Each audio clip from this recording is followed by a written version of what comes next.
Hi guys, James at Rampant Lion Reviews again for you today with another beer review. For this one, we are going to stick to Hong Kong and we're going to return to a brewery that has now featured on the channel many times before. I've had some really nice beers from these guys over the last couple of years, quite a few different styles, and if people were to ask me about this brewery, I would say that they are just pretty solid all round. I've had some really nice lagers from them, quite a few different kinds of IPAs, and the maltier side of the spectrum has always been really quite interesting as well when it comes to this brewery. But the beer we're going to have a look at today is a style that I haven't tried from this brewery before, a style that I very much enjoy though, and it is also somewhat of a special occasion beer for these guys too.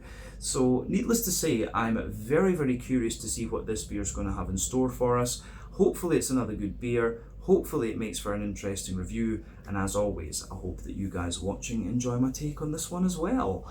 So yeah, for this review then, we're going to head a little bit to the north of me here in Kowloon, out to the new territories. We're going to a place called Photan, and that means that we're going to have a look at another beer from Carbon Brews. So this particular beer is called Un4gettable. It comes in at 12.6% ABV. It's a barrel-aged barley wine, and this was also released for Carbon Brews' 4th anniversary, hence the name. And it was also one of the last beers that was bottled at their original brewery. So yeah, this should be really quite interesting.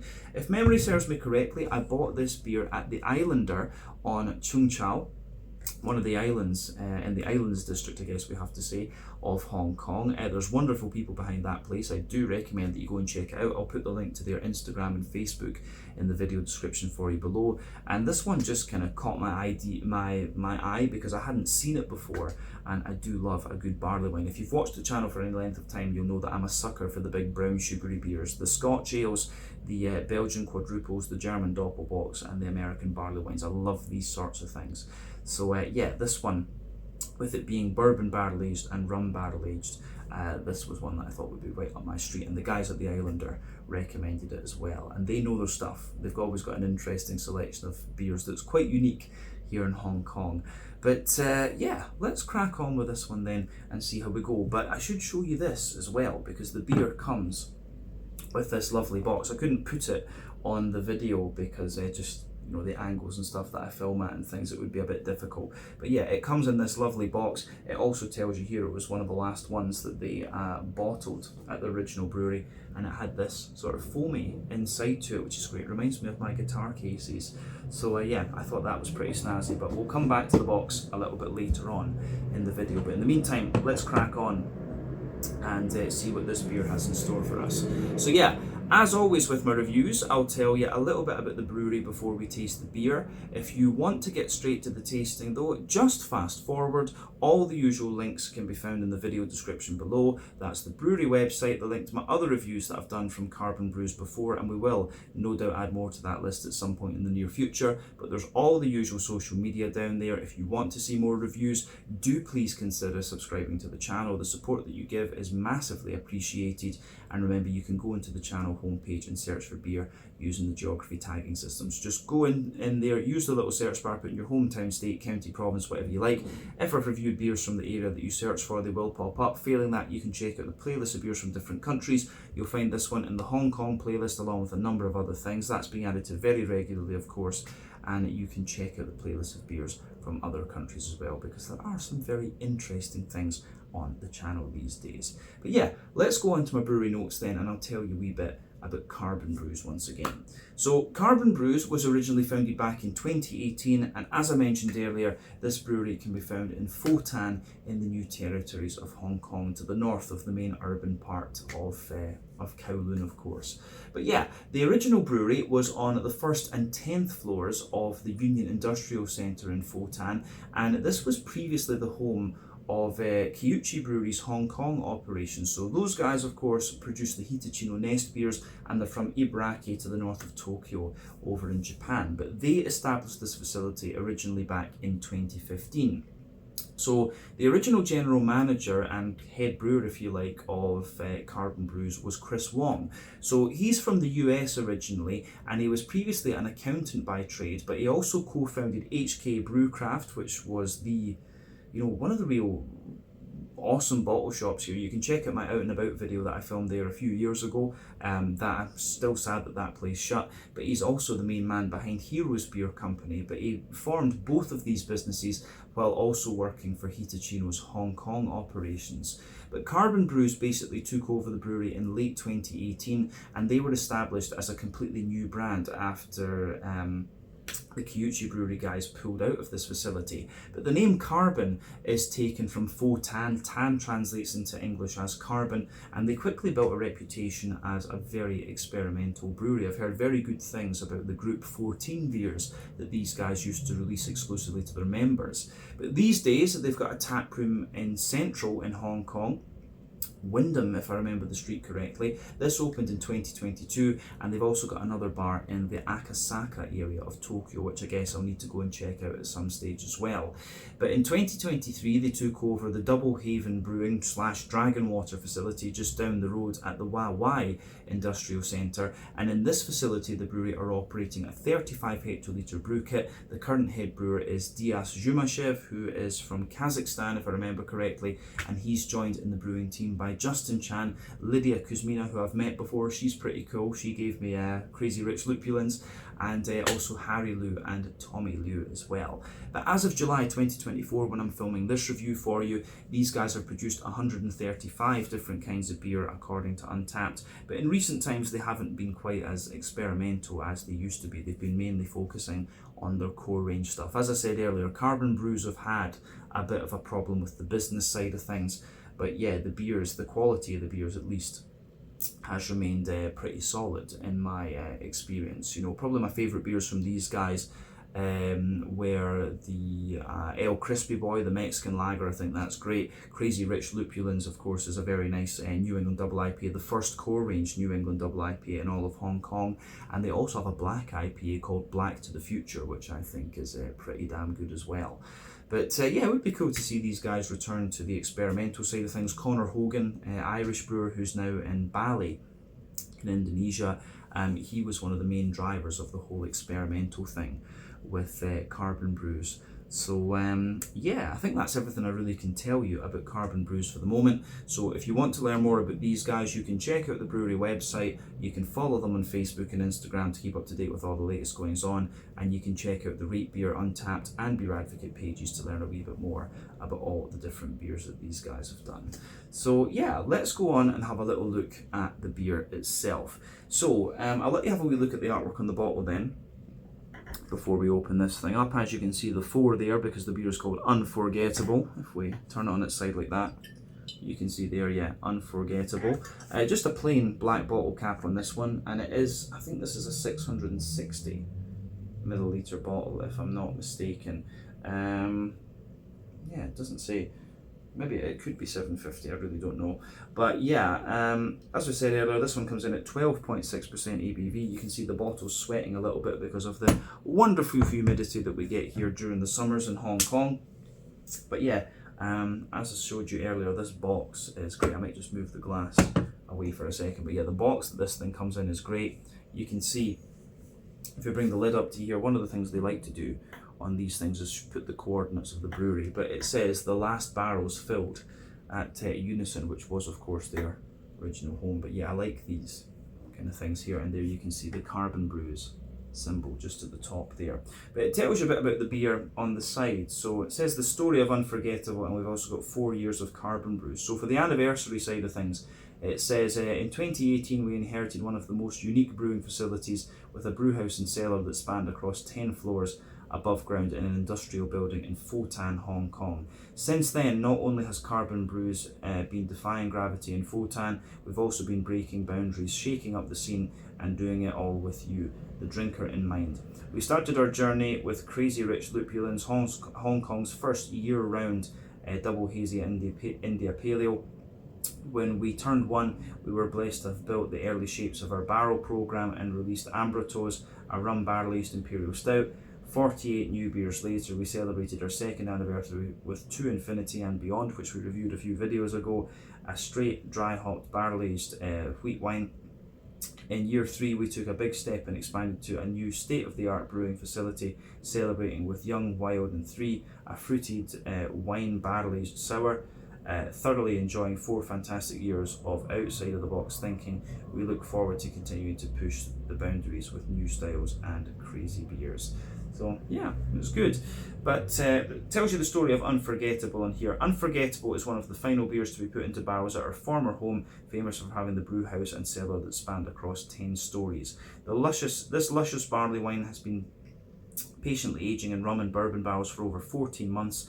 This release continues our tradition of releasing a batch of our barrel-aged beers every year, matured in different types of barrels for varying durations, to create an iconic yearly release. The taste profile of Un4gettable exhibits luxurious flavours of fig, sherry, raisin, dates, hazelnut and biscuit. Despite an alcohol by volume of 12.6%, this beer is perfectly balanced to showcase the complex flavours without the alcohol being overpowering. So yeah, sounds pretty good if that's how it's going to turn out.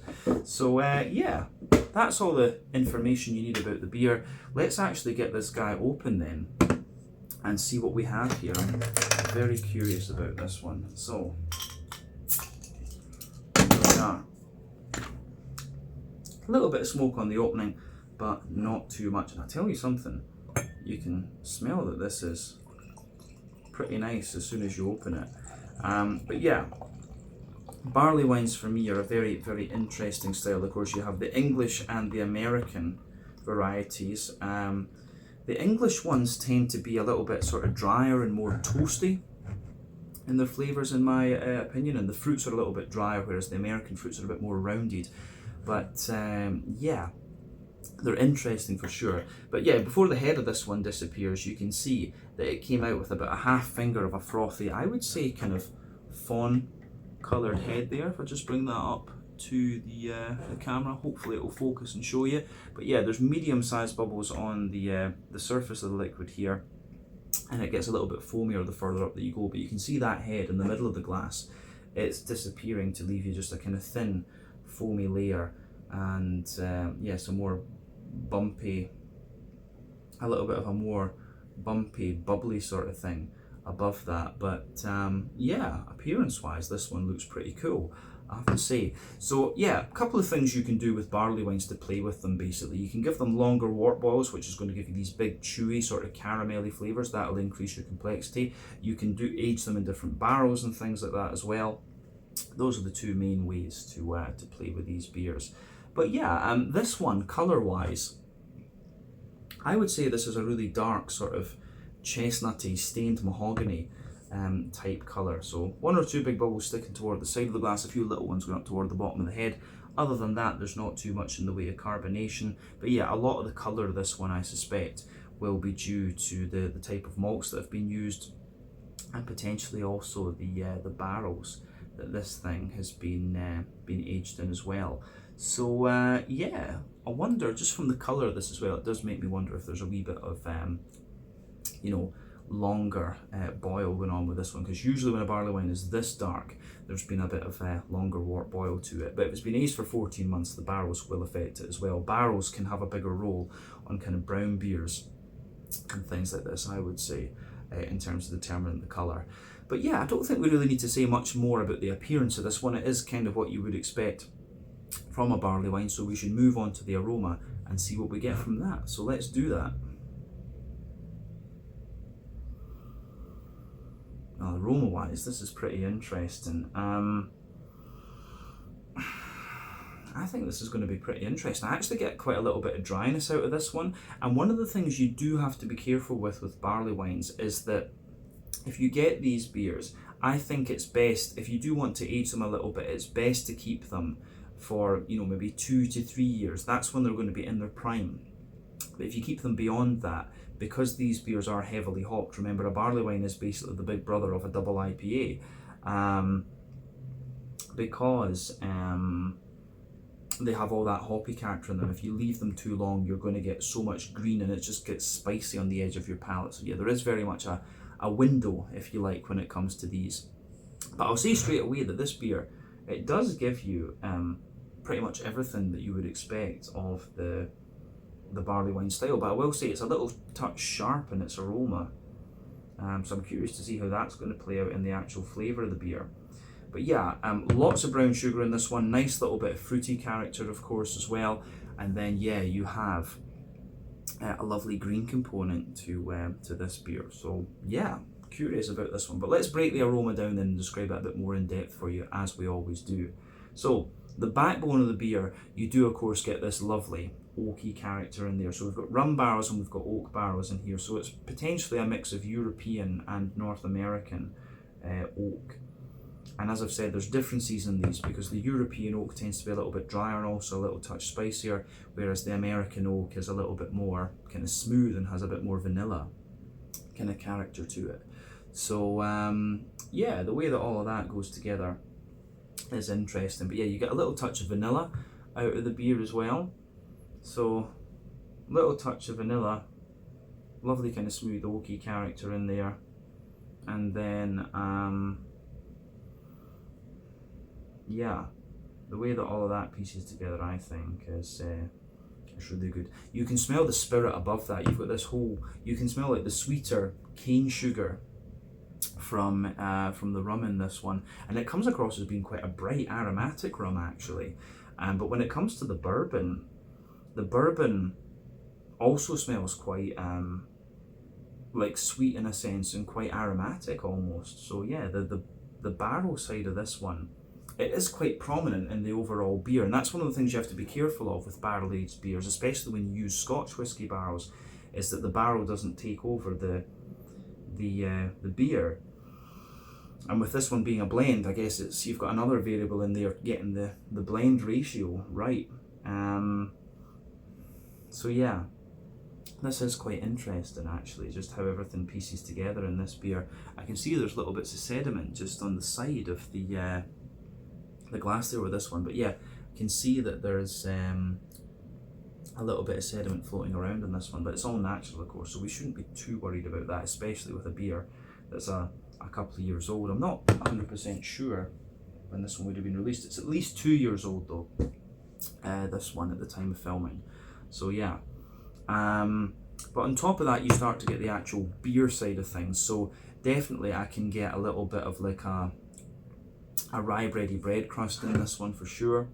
Sweet rye bread, good little bit of wholemeal brown bread, but the bready character in this one almost comes across as being like maybe brandy soaked or sherry soaked or something like that. You know, it's that fruity, think of like a little bit of brown bread with raisins through it or something like that. That's the kind of vibe you're getting from that side of the beer. But yeah, on the kind of hoppy side of things, or on the malty side of things, above that you do get a little bit of wholemeal brown bread. There's almost like a slightly sponge cakey character in there as well, but the brown sugary side of the beer is quite interesting. There's a little bit of toasty brown sugar in there. You can also smell some of the leathery brown sugar, so I do wonder if this barley wine has had that slightly longer wort boil because of the prominence of those leathery characters in it. But yeah, toasty brown sugar, leathery brown sugar, sweet caramel, absolutely a little bit of treacle and molasses, which at 12.5% is something that you would expect from such a beer.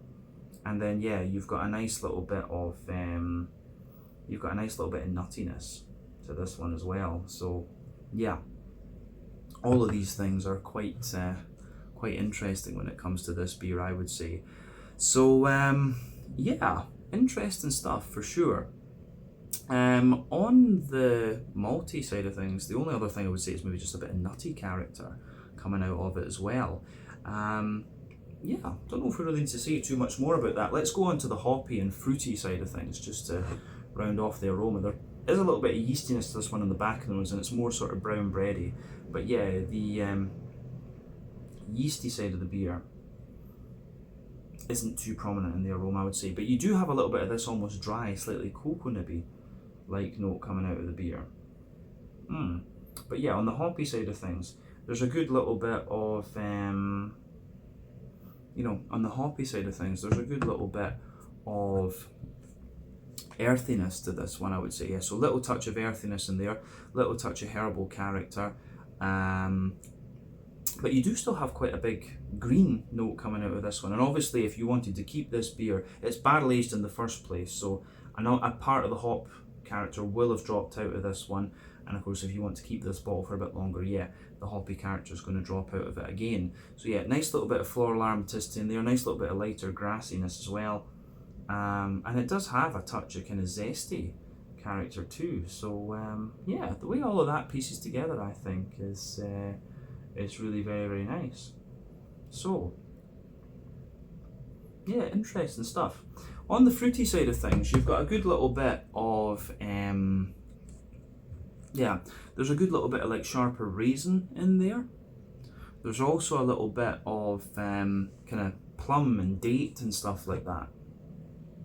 So a bit of raisin, bit of plum and date, and yeah, quite a bit of fig, sultanas for sure, and then yeah, a wee bit of like black currant and blackberry and stuff. But yeah, the more and more that I smell of this beer, the more it's giving me like dates and sultanas and pear. It's more of these kind of dried, maybe prune as well is a good descriptor for this one. So yeah, some really, really interesting things going on in the aroma of this beer. So as I always say, take a little bit of time to just enjoy that aroma before you get stuck into the beer. But yeah, I think it is about time to have a taste of this one then and see what it's all about. So yeah, this one is the Un4gettable, a 12.6% bourbon and rum barley-aged barley wine, the 4th anniversary beer of Carbon Brews in Photan in the New Territories here in Hong Kong.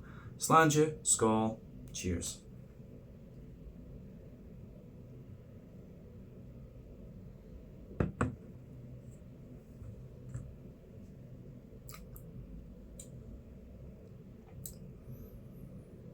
Yeah. That's pretty damn solid actually. Very, very smooth. Very, very oily. But yeah, it does give you a wee bit of alcohol warmth down here, that's for sure. But 12.6% ABV, it's a barley wine. That's to be expected. Yeah, it's interesting beer, this one for sure. I like this. I do like this one. It's very, very smooth. It gives you this nice lingering dry sweetness. I actually thought it was going to be a bit more bright in terms of its brown sugary quality because its smell is very, very sweet. But I think the way that everything sort of pieces together in this one is very, very nice. So yeah, gets a big thumbs up from me. I think they've done a good job of this. This might well be the best Carbon Brews, bigger beer that I've had actually.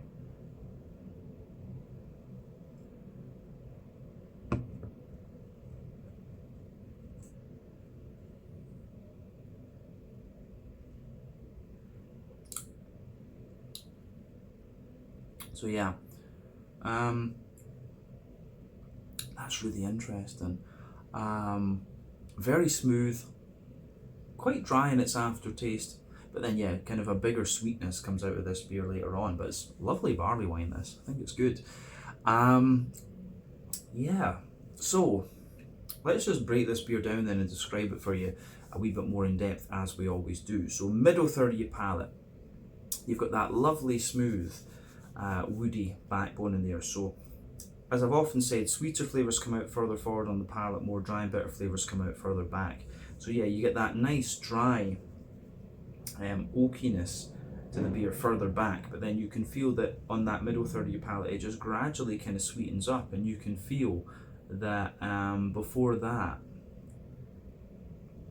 you can feel that like just further forward than that, it has a wee bit of a kind of vanilla type quality to it, which I think is really, really nice. And the vanilla comes out a wee bit more the further into the aftertaste you go, but above the woody character, you're getting the sort of spirity notes out of this one, and of course you get the lovely kind of smooth rum in there and the wee bit of a more bitey bourbon actually.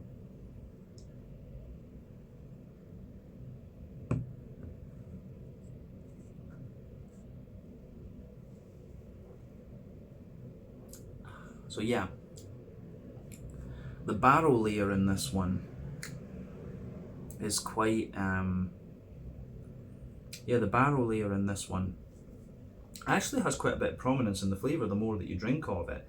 So yeah, you can feel the kind of bite. I think the bourbon sits underneath, but then the rum I find the rum slightly more prominent in the flavour of this beer than I do the bourbon actually. So yeah, the rum is very, very smooth.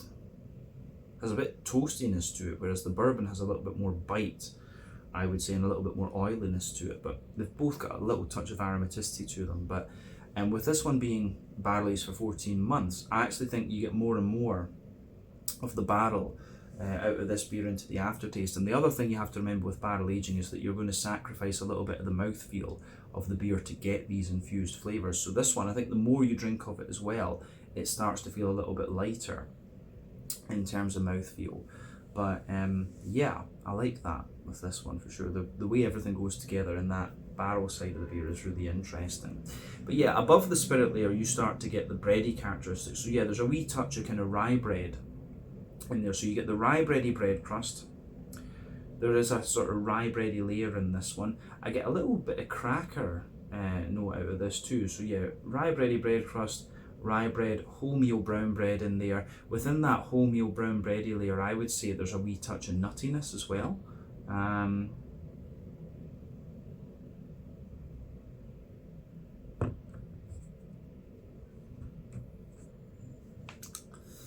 So yeah, wholemeal brown bread in there, and on top of that you start to get the brown sugars. So yeah, the brown sugary side of this beer, I would say that it's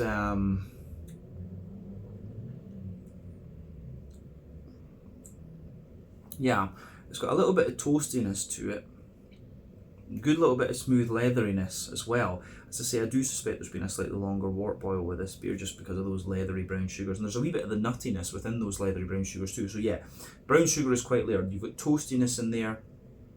You've got a kind of you've got a leathery layer on top, which is quite dense and feels a little bit thicker. And then in the middle of your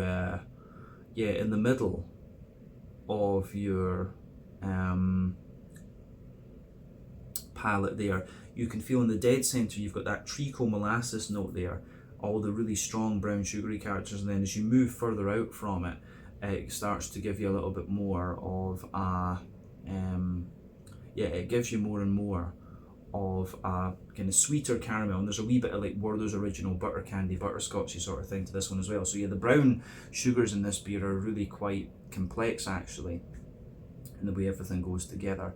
But yeah, I think that covers everything we need to say about that middle third of the palate in this beer. I think it's really nice.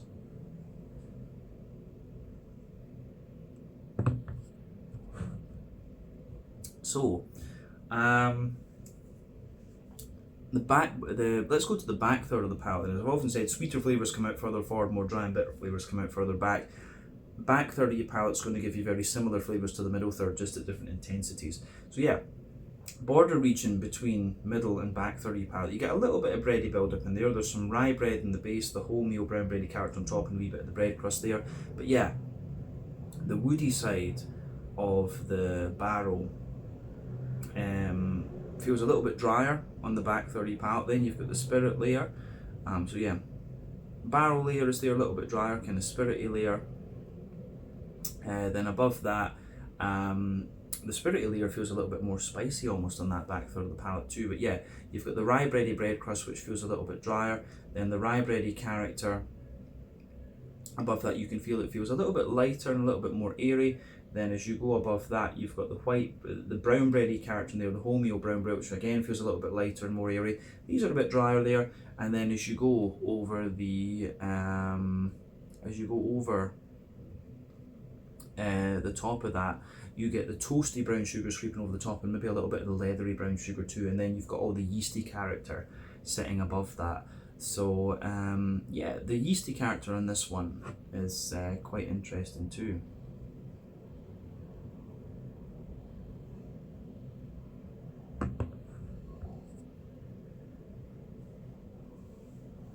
So the yeasty character for me, you've got this dense, sweet, I don't know if I'd call it rye bread, but you've got this dense, sweet brown bready character at the middle. Then around that you've got a lighter, more airy brown bread, and then a bit of a toasty, bread crusty character coming out of it as well. So you have toasty bread crust, sweet brown bread, and then the kind of drier brown bread, and then the very dense, sweet brown bready character in the middle there. So yeah, definitely you can feel back third of your palate, the flavour is taller. Then as you move further forward into the middle third of your tongue, it just kind of condenses down and squashes together that little bit more. So yeah, the way everything goes together in this beer, I think, is very, very nice on that malty and yeasty side of things. So yeah, let's go on to the hoppy side of the beer then. So yeah, as I said earlier, a lot of the hoppy characters dropped out of this one because it's barrel aged, and then, you know, it's been in the bottle probably about 2 years as well. So yeah, on the hoppy side of things, back corners of the palate, you've got a nice little bit of earthiness in there. As you move further forward, there's a little bit of herbal character, but then yeah, as you progress toward the kind of front corners of your palate, it's got a little bit more of yeah, it's definitely got a little bit more of a kind of floral aromaticity to it, and some lighter grassy notes to the beer as well. But those are pretty smooth because it's dropped out, obviously. But let's look at the front third of your palate then, and the fruity side of things, just to round off the review. So border region between front third and middle third of your palate, you get a really nice kind of bready build up in there, the kind of rye bread in the base, the wholemeal brown bread above that, and a wee bit of the bread crust. The base of that front third of your palate, you've got the nice oaky characters in there, so you get that smoothness out of it.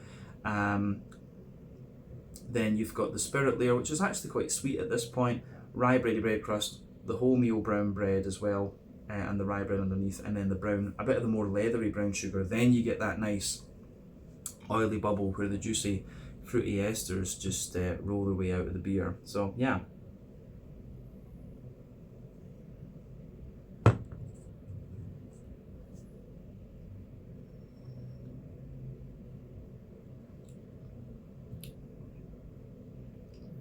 So the fruity side of this one for me is quite interesting because you have a little bit of a kind of impact. You have a little bit of an impact flavour with this beer. So when you take it in, it has this little bit of sharpness. So yeah, there's a little touch of sharpness to this one, that little bit of impact.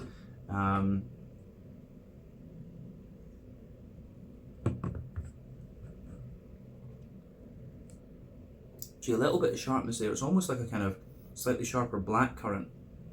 But yeah, as I say, that oily bubble where the juicy fruity esters roll their way out of the beer. If you go to the back of that,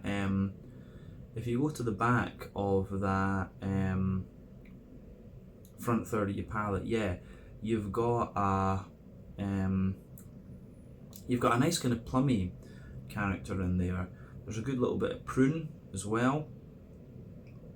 So yeah, you've got plums, prunes, maybe a little bit of like date and sultana. I don't know if date's maybe right, but yeah, definitely sultanas on that, the back half of that front third of your palate. Then as you move further forward, you've got a wee bit of a more kind of figgy character to this one, and then it's kind of black currants in the base of that front third of your palate. So yeah, you get the fig, the black currants, and then above that, I don't know, maybe there's a wee bit of oily pear in this one as well, some sultanas, yeah. I think, yeah, there's a bit of sultana, oily pear, a bit of fig, and then a wee bit of black currant as you move further forward on that middle third of your palate. But yeah, the fruity side of this beer is absolutely lovely. I like that, and that's one of the reasons I love barley wines. Love the kind of brown sugar and the fruity side that you get out of these beers.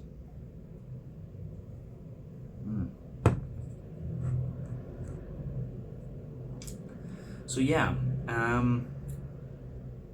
I think that that covers everything we need to say about the flavour, to be honest with you. You just get more woodiness and more kind of nuttiness out of this beer into the aftertaste. But yeah, to round off this review then, we can have a wee look at the mouthfeel. For me, this beer is definitely full-bodied. I would say kind of mid-range full-bodied, but it does have this lovely big oily slick mouthfeel. And when you consider this as barrel-aged, and you will sacrifice some of the mouthfeel when you barrel age the beer, I can only imagine the original barley wine that they produced was, you know, really thick. I'd be quite curious to try the original one without any of the barrel aging, just to see what it was like. But yeah, full-bodied, mid-range full-bodied, smooth carbonation, big, lovely, sticky, dry smoothness to this one, of course. On the hoppy side of things, it says that this one is 90 IBUs. You do have a wee bit of bitterness to it, in fairness, but yeah, it's quite smooth, I would say. Otherwise, you've got a lovely kind of smoothness to this beer generally speaking, but I don't find it doesn't feel overly bitter, but my sensitivity is the word I'm looking for, come on brain. My sensitivity to bitterness has of course changed quite a lot over the years, so I don't find this beer overly bitter. The malty side of things, you've got the nice dryness from the barrel underneath, the spirit layer there gives you a little bit of bite and a bit of aromaticity, but then lovely smooth breadiness, and then a kind of oily dry sweetness sitting on top of that. Nice oily fruity characteristics out of this one, mainly leaning towards the dry end of the fruity spectrum. But all in all, I think this beer is absolutely lovely. It's not quite as bright in terms of its flavours I thought it was going to be. I thought it'd be really big chewy caramel, and it is to an extent, but it's really more of a kind of dry sweetness that you get out of this beer. So I've liked this one. I really quite like this. This is potentially the best Carbon Brews beer that I've tried thus far. So yeah, but obviously the big brown sugary things are right up my alley. But I think they've done a great job of this. I've enjoyed trying it, and that is of course the main question. Is it a good beer? In the case of this one, then yes, this is potentially the best Carbon Brews bigger beer that I've tried. So yeah, I think we can leave it at that for this one. This was the Un4gettable, the 4th anniversary beer for Carbon Brews, 12.6% rum and bourbon barrel aged barley wine. I think it turned out pretty damn good.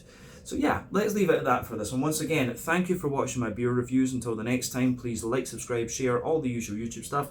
Let me know your own thoughts on this beer in the comments section below. Let me know what your favourite beers are from Carbon Brews as well, and we will no doubt return to these guys again at some point in the near future. Big shout out to the guys at the Islander over on Chung-Chau.